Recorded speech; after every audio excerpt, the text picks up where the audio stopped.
Isang mapagpalang araw mga kaparehas, narito po tayo sa Barangay Ilang-Ilang, Giginto, Bulacan. Ako sa mga kapanayan po natin ngayon ang butihing lingkod, Barangay Kagawad, naglilingkod, nagsiservisyo, nagmamalasakit, gumagawa ng maraming kabutihan sa kanya nasasakupan na barangay. Sa Barangay Ilang-Ilang, Giginto, Bulacan na si ginagalang Barangay Kagawad, Rolando Ulan Castro. Kunsi, kumusta na po kayo? Okay naman po. Isang magandang umaga po sa ating lahat. Alright, okay. Kung may tanong ko lang po, for the second term, kumusta na po ba kayo sa ngayon? At lalo na po ang ating komite na hawak sa ngayon. Sa ngayon naman po, okay naman po tayo. Yung ating pong komite ay atin naman po na paglilingkuran. May mga proyekto po tayo na kasalukuyan pong ginagawa at inaayos. At meron pa pong mga paparating. Alright, okay. Para lang po sa kalaman ng lahat ng ating mga kabarangay konsi, ano po ba ang kumbaga naging accomplishment na natin na pwede nating ipagmamalaki sa ating mga kababayan at sa bayan ng Giginto, Bulacan sa pamagitan ng inyong komite po? Sa akin pong pagkakaupo nung unang term po, Opo. ang lagi pong aking priority project ay yun pong pathway. Marami po tayong naiayos na pathway sa Zone 1, Zone 2, Zone 3 at gayon din po dun sa Zone 8. Kasi po ito po yung mga lugar na talagang lumulubog, binabaha, kahit po walang ulan, pag nag-high tide, talagang lumulubog sila. Kaya po hanggat maaari, ito po ang ating priority project. Ngayon po, nagkaroon din po tayo ng pagsasaayos ng karsada, yung po mula sa kanto hanggang dito po sa Zone 1. Naipaayos na rin po natin yan. Tayo rin po yung may akda niyan at nai-request po natin. Alright, okay. Pero kung para sa inyo kung si Ulan, ano po ang pinaka-priority nyo pong karapat dapat gawin at unahin sa Barangay Ilang-Ilang?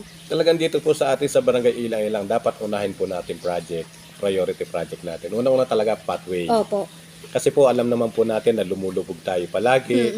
Yung pong mga bata, matatanda, kailangan meron silang madaanan ng maayos eh. Kahit po sabihin nating lubog ang bahay nila, lubog yung tahanan nila. Pero alam po nila na yung dadaanan nila maayos at pantay, di po ba? Yun po ang pinaka-the best na priority project. Pangalawa pong isang priority project na palagi pong nasa isip ko, siyempre yung evacuation center. Kasi po wala po tayong evacuation center. Kawawa po yung ating mga school. Lalo na po pagka tumutuloy doon yung mga tao na peperwisyo po natin yung mga school nila. Kaya kung magkakaroon po tayo ng evacuation center, isa po ito sa napakagandang priority project para sa ating barangay. Dahil alam naman po natin na ang ating barangay talagang palaging inaabot ng baha, lagi tayong lumulubog, at number one na marami palaging lumilikas. Yun po ang the best na priority project. Alright, okay. Pero kung para sa inyo, Konsi, bukod sa committee na hawak mo, na bigyan nating priority, sa panahon nyo lamang, sa lahat po ng the whole of committee, ano po ang nakikita nyo pong bigyan pa dapat ng pansin? Siguro ang kailangang bigyan pa ng pansin dito, number one siguro yung chairmanship ng peace and order. Kasi kailangan natin kasi dito talaga alagaan natin ang mga tanod. At pag inalagaan natin ang mga tanod, aalagaan din ng tanod ang mga kabarangay natin eh. Lagi sila nakabantay, anumang oras, halos hindi natutulog. Kaya kailangan bigyan sila talaga ng sapat na proyekto para sa kanila.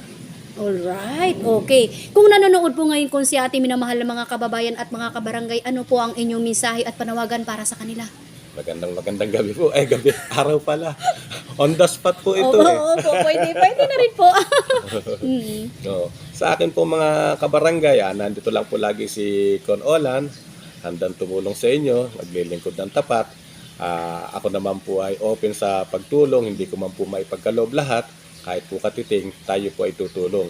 Wow. Dahil naging katwiran ko na po para sa aking sarili na ang paglilingkod po sa kapwa ay paglilingkod na rin sa Diyos. Tama po. Alright. Okay, so ano naman po ang inyong mensahe naman po sa inyong mga kapwang nagsiservisyo sa ating barangay Ilang-Ilang?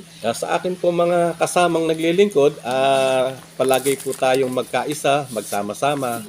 Basta po kung ano yung makabubuti para sa ating barangay, pagkaisahan po natin. Hanggat maaari po, sama-sama tayo, tulong-tulong. Basta po para sa ating barangay. Kailangan po lubos-lubusin na po natin. At muli, mga kabarangay ko, Konsehal Olan po, patuloy at tapat na maglilingkod para sa inyo.